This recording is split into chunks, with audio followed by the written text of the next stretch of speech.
सटाबे देबू का लभार हो का भर में तू आबे देबू का चोलिया में रंगवा लगाबे देबू का होली पर भौजी बनावे देबू का यारवा के फीलिंग जगाए देबू का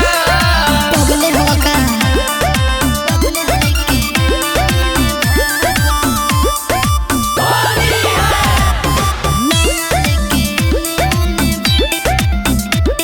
mix by DJ Sahabuddin lover होई तो ध्यान रखो हो रंग लगावाई बिना सामान रखो हो तनी दूरे ही रहो ना मनबे ऑनलाइन रंगवा मंगाई लेनी हो बाबे ओरिजिनल लगाबे नी हो तो हम का करी रानी भांगिया पिसाई त पियाई देबू का भतार हो लभार हो का भर में तू आबे देबू का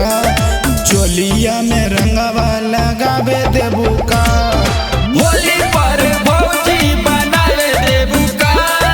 यारवा के फीलिंग जगाए देबू का हटो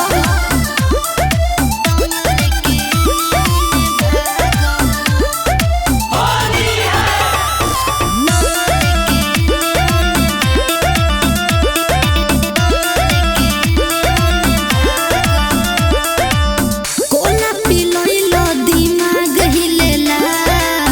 का तू मिलोइलो शराब लागेला अब ढेर हो गइल ए बाबा शराब लागेला